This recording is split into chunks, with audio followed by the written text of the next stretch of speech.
Hi guys, what's going on, and welcome back to another episode of Total War Arena. So, you join me on our second episode of Battle of the Week, and for once, you're not going to be watching my terrible gameplay.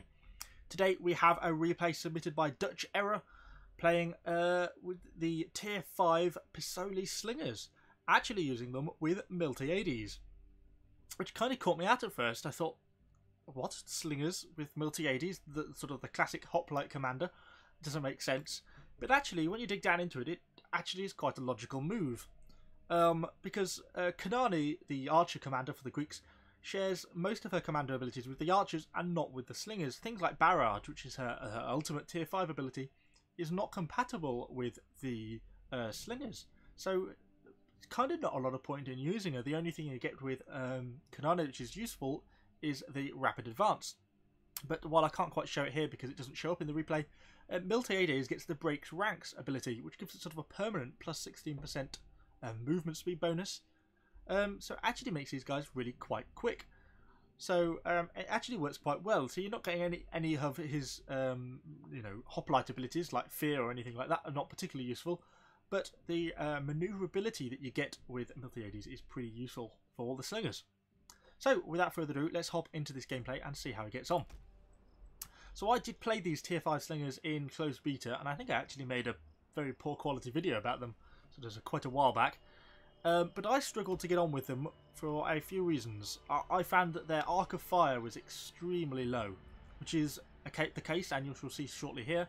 And also they had extremely low, not that one, missile penetration damage, which they do in this case, only 6 missile penetration damage. So that means when fighting against heavily armoured units, they're not going to do a lot of damage. However, when you get some nice shots against cavalry, like this, the backs of these rear-mounted warband as they try and run away. Ooh, I assume he's going to get a shot. He is. Comes the volley. You do a really good amount of damage. Look at that, over 6,000 damage. Took like a third of the health of the enemy cavalry unit. And you can do so at phenomenal range. And that's one of the main benefits of the archers over... of the slingers over the archers, sorry.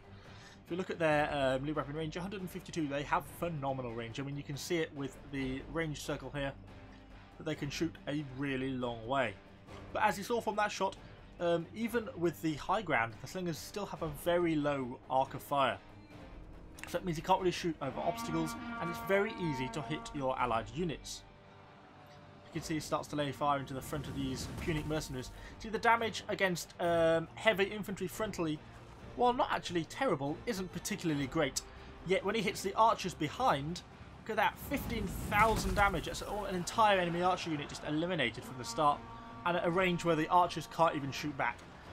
Because these archers, obviously being unarmoured, or very lightly armoured, the low weapon penetration doesn't actually matter, and it just absolutely devastates them. These shots are just so effective. Just do so much damage. Look at that group. That is just the perfect target for these slingers. And these really are an anti-ranged, like masterpiece. For this sort of thing, they just excel so much. So he's also being quite lucky in a way that he's got this Dosun, who's this hoplite commander, who's doing an excellent job of protecting him as the slingers, which is great for him. It means he's kind of safe from the enemy cavalry, and he can continue to just destroy these enemy archers. Look at that. I mean, he's basically wiped the bulk of them out already. And he's already crewed up almost 2,000 aggression points, and we're just in the first couple of minutes of the game. So a particularly good start, I thought. So he's looking for other opportunities. You'll see things like here, as he's getting some shots in here, because of the really low arc of these slingers, he's actually unfortunately got a few clips into the friendly Punic mercenaries. Now if that was archers, then more than likely the higher arc of fire of their arrows would mean that they do a lot less friendly fire damage. You can see the arc of the arrows from some enemy archers here, much higher overshot, whereas the slingers tend to have a really flat trajectory. I know I'm banging on about a lot, but I think for me that was the main drawback of the slingers, was this sort of arc of fire. So he's moving up, trying to get some shots on these hoplites. You can see actually how flat the arc of fire is if we look at it from side on. It gets a little bit of an arch, but really not a lot.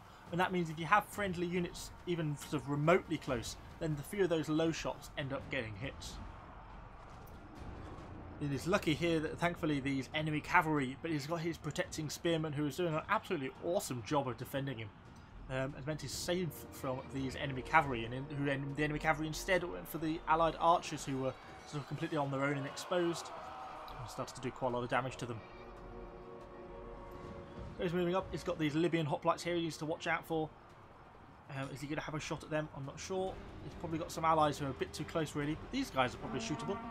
Yes, he's going to get some shots up and over. Actually, not too bad amount of damage, really, considering these guys must have a reasonable amount of armour.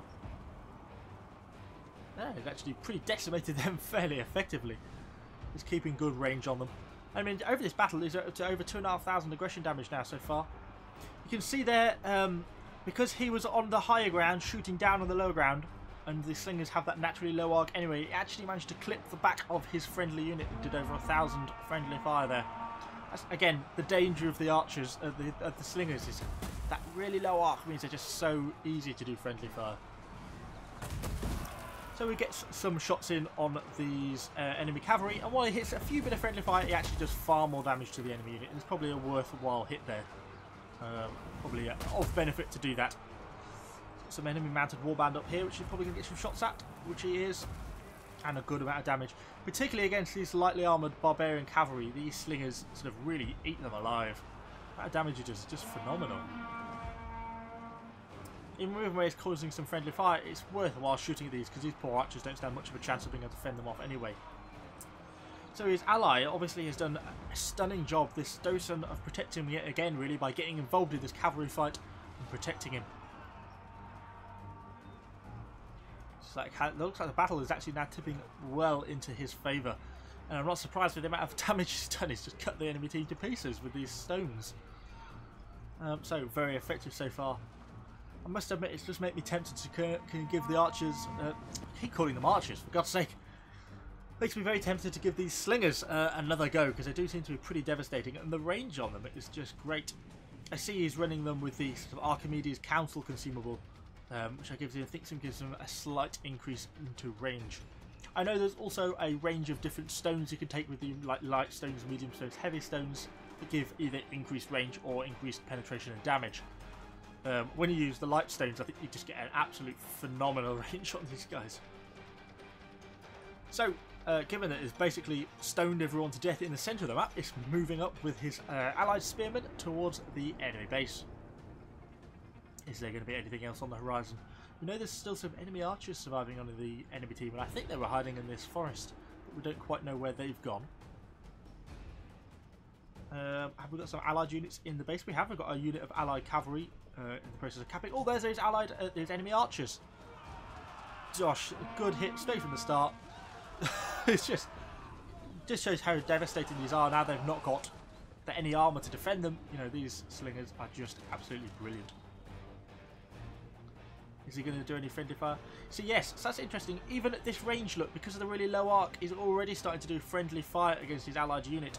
Even though the allied unit is actually miles away from the enemy, that low arc means a few shots are landing in on them. So because his ally is moving up to get those archers, he's turned his fire on these enemy Punic mercenaries. Now this is a point where if he had archers, he would be able to shoot up and over this obstacle, this sort of, looks like a ship that's been used as sort of defence, and get rain fire down on these Punic mercenaries, but he can't, because of the, again, the low arc of these Slingers means he can't actually shoot up and over. So he's actually forced to get around the side of this obstacle before he can start to get shots in. Which is what he does, which is fine, but it's just something to bear in mind when playing these Slingers. And he actually ends up causing a lot of friendly fire on himself here, which is a little bit unfortunate. You can see that the low arc of the Slingers means the back units end up hitting his own front unit. So that's something I didn't realise he could actually do. But something to bear in mind if you're playing Slingers in the future. Don't shoot yourself, it hurts. So he does a good job here of not shooting into this engagement. That was definitely the right move. It would be very easy to shoot in to try and get a bit of free extra little bit of damage on the back of these Punic mercenaries, but you would do more damage to your own allied units, and so it was a good call to not do that. Nice to see other players doing that. And then he just basically picks his hoplite to pieces. I mean, he's got such range. I mean, this hoplite doesn't stand a chance of getting anywhere near him before he's dead. I mean, it's just ridiculously powerful, really. Oh, then our friendly archers even lend a bit of support in there. Poor hoplite just getting shot to pieces. Doesn't stand a chance. But now, look at the amount of aggression damage he's got. We're approaching 5,000 aggression damage now. And last barrage. Oof. Oh, no, the man survives. Are we still alive? Oh, and he gets picked off by the archers, and he gets to turn his fire against these Punic mercenaries who seem to have been disengaged. Which is a nice opportunity. Doesn't quite push him over the 5,000, so close. But since all his units are still in good health, he gets into the cap circle and really starts to rack up some cap points pretty quickly. Obviously, absolutely the right move not to shoot into this fight due to the amount of damage it caused. Particularly considering it's his ally who has protected him the entire game. It doesn't want to cause any extra friendly fire than he needs to. And he gets his cap on. And look at that, what a game. 5,000 aggression points with the Slingers. A unit class that I personally before this match would have said I didn't really enjoy or isn't very good or isn't as competitive as the archers. But, Dutcherror here proving that is certainly not the case. It's certainly very competitive. So what a game. Particularly enjoyable. And as he gets in on the cap, he accrues a nice amount of cap points as well. It takes his final score well over 7,000 points. For 7,852 points. What a phenomenal game there with the Slingers.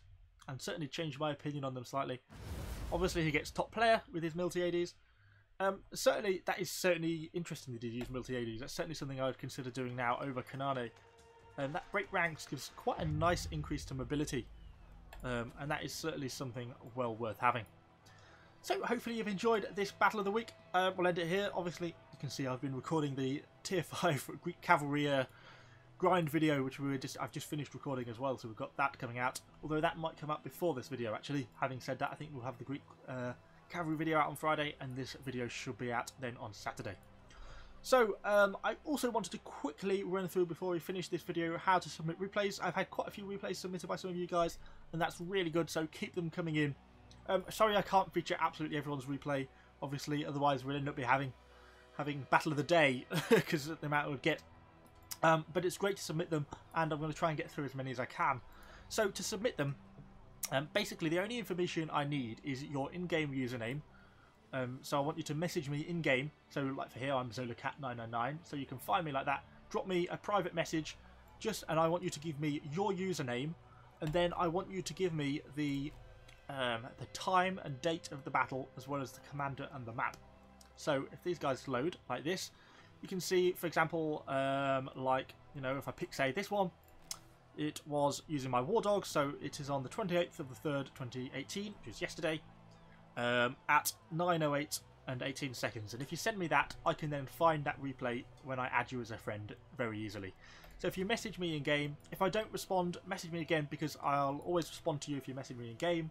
But sometimes it seems that if you message me and I'm in a battle, when I come out of that battle, that message is no longer there. And unless I can memorize your username while I'm in the battle, then I can't actually message you back. So give me a few nags and I'll confirm that I've got it, and I'll write your replay down onto the list, and I'll make sure I view it. So certainly send in all those replays, or if you don't want to do it in game, you can also just message me on YouTube. That's fine as well. Either or, and I shall make sure I check out all your replays. So thanks for watching, guys. Give the video a like, subscribe to the channel for more arena content, and I shall see you all on the next episode.